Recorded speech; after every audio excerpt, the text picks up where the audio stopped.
আসসালামু আলাইকুম, সবাইকে স্বাগত জানাচ্ছি বিডি দর্পণের নিয়মিত আয়োজন আজকের দুনিয়ায়। আপনাদের সঙ্গে আছে আমি তাসনিম হোসাইন। চলুন জেনে নেওয়া যাক সারা বিশ্বে এ পর্যন্ত ঘটে যাওয়া আজকের প্রধান খবরগুলো।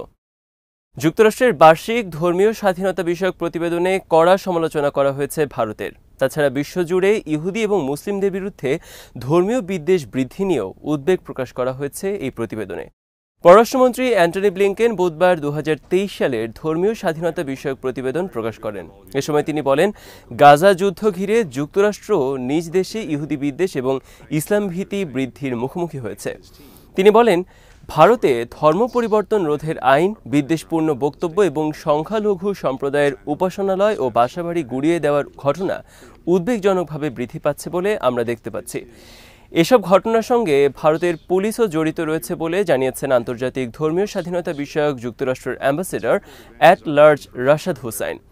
তিনি বলেন, ভারতের খ্রিস্টান সম্প্রদায় জানিয়েছে ধর্ম পরিবর্তনের সঙ্গে জড়িত থাকার অভিযোগ এনে তাদের প্রার্থনায় বাধা দিয়েছে বিক্ষুব্ধ জনতা। এতে তারা স্থানীয় পুলিশের সহায়তা পাচ্ছে। এছাড়া তাদের উপর বিক্ষুব্ধ জনতার হামলার সময় ঘটনাস্থলে থাকা পুলিশ সদস্যরা নিশ্চুপ ছিলেন এবং পরে ধর্ম পরিবর্তনে জড়িত থাকার অভিযোগ এনে ভুক্তভোগীদেরই গ্রেপ্তার করা হয়। পাকিস্তানের কথাও উঠে এসেছে যুক্তরাষ্ট্রের বার্ষিক প্রতিবেদনে। দেশটির ধর্ম অবমাননা সংক্রান্ত আইনগুলোর নিন্দা জানিয়েছেন অ্যান্টনি ব্লিংকেন। প্রতিবেদনে ইউরোপীয় ইউনিয়নের দেশ হাঙ্গেরির কথা তুলে ধরে ব্লিংকেন বলেন, দেশটির কর্মকর্তারা ইহুদি এবং মুসলিম বিরোধী বক্তব্য দিয়ে যাচ্ছেন। একই সঙ্গে দেশটিতে সরকারের সমালোচনাকারী ধর্মীয় সংগঠনগুলোর সদস্যদের শাস্তির আওতায় আনা হচ্ছে। যুক্তরাষ্ট্রের পররাষ্ট্রমন্ত্রী বলেছেন, ইউরোপের অন্য 9টি দেশে লোক সমাগম হয় এমন স্থানে কিছু ধরনের ধর্মীয় পোশাকের উপর নিষেধাজ্ঞা দেওয়া হয়েছে। যদিও ওই দেশগুলোর নাম তিনি উল্লেখ করেননি, তবে মুসলিম নারীদের পরিধান করা মুখ ঢাকা বোরকার উপর নিষেধাজ্ঞা দিয়েছে France. And Islamophobia have increased significantly across the globe. Here in the United States, reports of hate crimes and other incidents targeting both Muslims and Jews have gone up dramatically. ইউরোপীয় ইউনিয়নভুক্ত দেশের 81টি গণমাধ্যম নিষিদ্ধ করেছে রাশিয়া। দীর্ঘদিন ধরে Russia বিরোধী সংবাদ প্রচারের অভিযোগ আনা হয়েছে এসব গণমাধ্যমগুলোর বিরুদ্ধে। এছাড়া ইউক্রেন যুদ্ধ নিয়েও তারা অসত্য তথ্য দিচ্ছে বলে অভিযোগ রাশিয়ার। ফলে রুশ জনগণ এখন আর এসব গণমাধ্যম দেখতে পারবে না।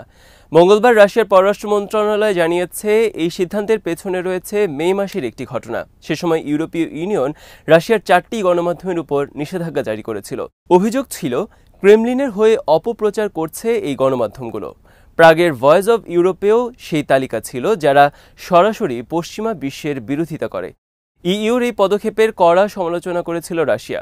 রাশিয়া যে গণমাধ্যমগুলো বন্ধ করেছে তার মধ্যে ফরাসি সংবাদ সংস্থা এএফপি, জার্মানির স্পিগেল, স্পেনের এল প্যারিস এবং অস্ট্রিয়া ও ইটালির জাতীয় সংবাদ সংস্থা আছে।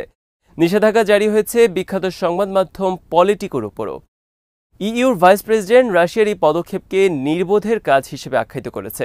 তার দাবি, যে গণমাধ্যমগুলোর উপর নিষেধাজ্ঞা জারি করা হয়েছে তারা কেউ প্রোপাগান্ডা মেশিন নয়। মস্কো জানিয়েছে তারা এই পদক্ষেপ ফিরিয়ে নিতে পারে। সেক্ষেত্রে ইইউ রাশিয়ার যে গণমাধ্যমগুলোর উপর নিষেধাজ্ঞা জারি করেছে সেগুলো তুলে নিতে হবে। রাশিয়া বলছে, আমরা বারবার সতর্ক করেছিলাম, ইউরোপে যে সংবাদ প্রতিষ্ঠানগুলো রাশিয়ার পক্ষে কথা বলছে তাদের সাংবাদিকদের সমস্যায় ফেলা যাবে না, সংবাদ মাধ্যমের কাজে বাধা সৃষ্টি করা যাবে না। কিন্তু ইইউ তখন সেই কথা শোনেনি। 2022 সালে ইউক্রেন অভিযান শুরু করার পর অনেক পশ্চিমা গণমাধ্যম তাদের কর্মীদের রাশিয়া থেকে নিয়ে যায়, কারণ সংবাদ মাধ্যম ও সাংবাদিকদের বিরুদ্ধে একাধিক আইন পাশ করে রাশিয়ার পার্লামেন্ট। ডয়চে ভেলেকেও সেই সময় নিষিদ্ধ করেছিল রাশিয়া। গতকালের নিষেধাজ্ঞা জারির একদিন আগে ওয়াল স্ট্রিট জার্নালের রিপোর্টার ইভান গার্শকোভিচের বিরুদ্ধে মামলা শুরু হয়েছে। আগেই তাকে গ্রেপ্তার করা হয়েছিল। গাজা উপত্যকায় হামাসের যোদ্ধাদের পুঁতে রাখা স্থল মাইন বিস্ফোরণে ধ্বংস হয়েছে দখলদার ইসরায়েলি বাহিনীর একটি মার্কাভা ট্যাঙ্ক। শক্তিশালী মাইনের বিস্ফোরণে ট্যাঙ্কটি পুরোপুরি বিধ্বস্ত হয়েছে এবং এর ক্রুদের নিশ্চিতভাবে মৃত্যু হয়েছে বলে জানিয়েছে হামাসের সামরিক শাখা আল কাসাম ব্রিগেডস। আল কাসাম এক বিবৃতিতে জানিয়েছে, কয়েকদিন নজরদারি করার পর রাফা শহরের তাল আল সুলতান এলাকায় ইসরায়েলি ট্যাঙ্কের জন্য ফাঁদ পাতা হয়। এতে শক্তিশালী বিস্ফোরক দিয়ে তৈরি একটি মাইন পুঁতে রাখা হয়। মঙ্গলবার ভোরে ইসরায়েলি ট্যাঙ্ক যখন ওই এলাকা অতিক্রম করে তখনই মাইনটির বিস্ফোরণ ঘটানো হয়। বিস্ফোরণে ট্যাঙ্কটি পুরোপুরি ধ্বংস হয়ে যায় এবং রাস্তায় বিরাট গর্তের সৃষ্টি দেখা যায়। ট্যাঙ্কের ক্রুদের কেউ প্রাণে বাঁচতে পারেনি। বিস্ফোরণের পর কয়েক ঘন্টা ধরে ইসরায়েলি রেস্কিউ টিম ওই এলাকায় উদ্ধার অভিযান চালায়। বুধবারের হামলার একটি ভিডিও প্রকাশ করেছে হামাস। নিজেদের টেলিগ্রাম চ্যানেলে প্রকাশিত ভিডিওতে দেখা যায় একটি ভবনের ভেতর থেকে সুড়ঙ্গ খোঁড়া হচ্ছে। ধীরে ধীরে বড় হয়ে সেই সুড়ঙ্গ রাস্তার সাথে গিয়ে যুক্ত হয়। এরপর রাস্তায় পুঁতে রাখা হয় মাইন। ভিডিওর শেষ দিকে একটি ইসরায়েলি ট্যাঙ্ককে এগিয়ে আসতে এবং এই সময় প্রচণ্ড বিস্ফোরণের আলোর ঝলকানি দেখা যায়। বিস্ফোরণের ফলে সড়কে বড় আকারের একটি গর্তের সৃষ্টি হয়। হামাস কিভাবে এত বিশাল সুড়ঙ্গ নেটওয়ার্ক তৈরি করেছে সেটি প্রতিরক্ষা বিশেষজ্ঞদের কাছে সবসময় একটি জটিল ধাঁধা। তাদের ধারণা যুদ্ধের আগে এসব সুড়ঙ্গ তৈরি করা হয়েছে। তবে এই ভিডিওতে দেখা গেছে হামাস এখনও নতুন নতুন সুড়ঙ্গ তৈরি করছে এবং এর মাধ্যমে ইসরায়েলি বাহিনীর উপর হামলা চালিয়ে যাচ্ছে। প্রবল ইসরায়েলি আগ্রাসনের মধ্যেও হামাসের এই তৎপরতা প্রমাণ করে সংগঠনটি এখনও প্রবল শক্তি নিয়ে গাজা উপত্যকায় অবস্থান করছে। ইসরায়েলের হাইফা বন্দরে একটি জাহাজে একযোগে হামলা চালিয়েছে ইয়েমেন এবং ইরাকি মিলিশিয়ারা। ইয়েমেনের হুথি আনসার আল্লাহ গ্রুপ এবং ইসলামিক রেজিস্ট্যান্স ইন ইরাক যৌথভাবে এই হামলা চালায়। হুথিদের মুখপাত্র ব্রিগেডিয়ার জেনারেল ইয়াহিয়া সারি নিশ্চিত করেছেন যে হাইফা বন্দরে থাকা MSC মানজিলো নামের একটি জাহাজটিকে এই হামলায় টার্গেট করা হয়। কয়েকটি ড্রোনের মাধ্যমে চালানো এই হামলা সফলভাবে টার্গেটে আঘাত এনেছে বলে তিনি দাবি করেন। সারি বলেন, ফিলিস্তিনের সাধারণ জনগণ এবং প্রতিরোধ যোদ্ধাদের পক্ষে ইরাকের পাশাপাশি ইয়েমেনের যোদ্ধারাও তাদের লড়াই অব্যাহত রাখবে। ফিলিস্তিনিদের চূড়ান্ত বিজয় অর্জন না হওয়া পর্যন্ত এই লড়াই চালু থাকবে। ইরাক ভিত্তিক সংগঠনটির পক্ষ থেকেও হাইফা বন্দরে হামলার বিষয়ে জানানো হয়েছে। ইসলামিক রেজিস্ট্যান্স ইন ইরাক জানিয়েছে শত্রুর শক্ত অবস্থানের উপর এই ধরনের হামলা অব্যাহত থাকবে। এদিন হাইপারসনিক ব্যালিস্টিক মিসাইলের একটি ভিডিও প্রকাশ করেছে হুথিরা। মিসাইলটির নাম দেওয়া হয়েছে হাতিম 2। প্রথমবারের মতো মিসাইলটি প্রকাশ্যে আনা হলো। মঙ্গলবার আরব সাগরে সারাহ নামের একটি জাহাজে হামলা চালানো হয় হাতিম 2 মিসাইল ব্যবহার করে। সেই হামলার জন্য মিসাইল উৎক্ষেপণের দৃশ্য রয়েছে প্রকাশিত ভিডিওতে। গাজা উপত্যকায় ইসরায়েলি আগ্রাসন শুরু হওয়ার পর থেকেই মধ্যপ্রাচ্যের বিভিন্ন দেশের কয়েকটি সশস্ত্র সংগঠন গাজার মানুষের পক্ষ নিয়ে ইসরায়েলিদের বিরুদ্ধে যুদ্ধ শুরু করেছে। এসব সংগঠন ইরানের সমর্থন এবং পৃষ্ঠপোষকতায় গড়ে ওঠা বলে অভিযোগ রয়েছে। ইয়েমেনের হুথি, ইরাকের ইসলামিক রেজিস্ট্যান্স, লেবাননের হিজবুল্লাহর মতো সংগঠনগুলো প্রায় প্রতিদিনই ইসরায়েলি স্বার্থের উপর হামলা অব্যাহত রাখছে। গাজা উপত্যকায় ইসরায়েলি হামলায় ব্যবহৃত হচ্ছে ভারতীয় অস্ত্র। অন্তত 2টি জাহাজে করে ভারত থেকে ইসরায়েলি বাহিনীর জন্য অস্ত্র পাঠানোর খবর দিয়েছে আল জাজিরা। এক অনুসন্ধানী প্রতিবেদনে বলা হয়েছে, গত 15ই মে সকালে স্পেনের কার্টাগেনা বন্দরে অদূরে থামে পণ্যবাহী জাহাজ বুরকুম। এ সময় ফিলিস্তিনের পতাকা হাতে সেই বন্দরে অবস্থান নিয়েছিলেন বেশ কিছু বিক্ষোভকারী। বিক্ষোভকারীদের কাছে তথ্য ছিল এই জাহাজটিতে বিপুল অস্ত্র আছে। অস্ত্রগুলো যাবে ইসরায়েলে। এরপর ইউরোপিয়ান পার্লামেন্টের একদল বামপন্থী সদস্য এই বিষয়ে চিঠি দেন স্পেনের প্রধানমন্ত্রী পেদ্রো সানচেজকে। অনুরোধ করেন জাহাজটি যেন বন্দরে ভিড়তে দেওয়া না হয়। তবে স্পেনের সরকার কোনো সিদ্ধান্ত নেওয়ার আগেই জাহাজটি স্পেন ত্যাগ করে এবং স্লোভেনিয়ার কোপার বন্দরে নোঙর করে। এই সংক্রান্ত বেশ কিছু নথি দেখা গেছে আল জাজিরাতে। নথি অনুযায়ী ভারত থেকে জাহাজটিতে অস্ত্র তোলা হয়েছিল। অস্ত্র নিয়ে জাহাজটি যাচ্ছিল ইসরায়েলের আশদাদ বন্দরে। জাহাজটিতে ছিল 20 টন রকেটের ইঞ্জিন, বিস্ফোরক সহ 12.5 টন রকেট, 3,300 পাউন্ড বিস্ফোরক, 1,630 পাউন্ড কামানের গোলাসহ আরও অন্যান্য ধরনের কিছু সরঞ্জাম।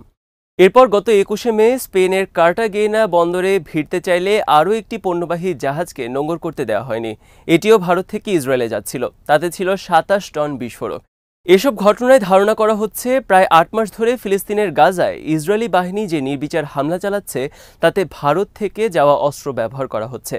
ফিলিস্তিনি সংবাদ মাধ্যম কুদস নিউজ নেটওয়ার্কের বরাতে আল জাজিরা বলেছে, 6 জুন গাজার নুসইরাত এলাকায় জাতিসংঘ পরিচালিত আশ্রয় শিবিরে ক্ষেপণাস্ত্র নিক্ষেপ করে ইসরায়েলি যুদ্ধবিমান। হামলার ঘটনার পর কুদস নিউজ ঘটনাস্থলের একটি ভিডিও প্রকাশ করে। সেই ভিডিওতে দেখা যায় বিস্ফোরিত ক্ষেপণাস্ত্রের একটি অংশে স্পষ্টভাবে লেখা রয়েছে মেড ইন ইন্ডিয়া বা ভারতে তৈরি। ইরানের প্রেসিডেন্ট নির্বাচনে ভোট গ্রহণ শুক্রবার। সারা দেশে একযোগে নতুন প্রেসিডেন্ট বেছে নিতে এদিন ভোটকেন্দ্রে যাবেন ইরানি ভোটাররা। গার্ডিয়ান কাউন্সিল এবারের নির্বাচনের জন্য 6 জনকে প্রার্থী হওয়ার অনুমতি দিয়েছে। তবে শেষ মুহূর্তে একজন প্রার্থিতা প্রত্যাহার করে নেয়ায় লড়াই হবে 5 প্রার্থীর মধ্যে। যদিও বৃহস্পতিবার আরও এক বা একাধিক প্রার্থী নির্বাচনের লড়াই থেকে সরে দাঁড়াতে পারেন এমন আভাস পাওয়া যাচ্ছে। বার্তা সংস্থা এপির এক প্রতিবেদনে বলা হয়েছে, প্রার্থীদের মধ্যে সবচেয়ে শক্তিশালী হিসেবে বিবেচনা করা হচ্ছে 62 বছর বয়সী মোহাম্মদ বাঘের কালিবাফকে। কালিবাফ বর্তমানে ইরানের পার্লামেন্টের স্পিকার এবং অতীতে রাজধানী তেহরানের মেয়র হিসেবে দায়িত্ব পালন করেছেন। বিশ্লেষকরা বলছেন, বাঘের কালিবাফের সাথে মূল প্রতিদ্বন্দ্বী হতে পারেন সাবেক পারমাণবিক চুক্তির আলোচক এবং কট্টরপন্থী রাজনীতি সাইদ জালিল। 1980-এর দশকে ইরান ইরাক যুদ্ধে একটি পা হারানো এই নেতা ইরানিদের কাছে জীবন্ত শহীদ হিসেবে পরিচিত। সর্বোচ্চ নেতা আয়াতুল্লাহ আলী খামেনির সাথে তার ঘনিষ্ঠ সম্পর্ক রয়েছে বলেও মনে করা হয়। প্রার্থীদের মধ্যে একমাত্র সংস্কারপন্থী প্রার্থী হিসেবে পরিচিত আমির হোসেন গাজীজাদে হাশেমি। 53 বছর বয়সী এই কর্মকর্তা ইব্রাহিম রাইসির প্রশাসনে ভাইস প্রেসিডেন্ট হিসেবে দায়িত্ব পালন করেছেন। তবে 2021 সালে নির্বাচনের প্রতিদ্বন্দ্বিতা করলেও তার প্রাপ্ত ভোটের পরিমাণ ছিল সবচেয়ে কম। হেলিকপ্টার দুর্ঘটনায় প্রেসিডেন্ট ইব্রাহিম রাইসির মৃত্যুর পর নতুন প্রেসিডেন্ট বেছে নিতে নির্বাচনের প্রস্তুতি নিয়েছে ইরান। শুক্রবার দেশটির জনগণ ভোটের মাধ্যমে বেছে নেবেন ইব্রাহিম রাইসির উত্তরসূরি। সর্বোচ্চ ধর্মীয় নেতার পক্ষ থেকে জনগণকে স্বতঃস্ফূর্তভাবে ভোটকেন্দ্রে যাওয়ার জন্য আহ্বান জানানো হয়েছে। আজ এখানেই শেষ করছি। সবাই ভালো থাকুন, সুস্থ থাকুন আর দেখতে থাকুন বিডি দর্পণ। চ্যানেলটি ভালো লাগলে সাবস্ক্রাইব করুন। সংযুক্ত থাকুন আমাদের ফেসবুক পেজে। আল্লাহ হাফেজ।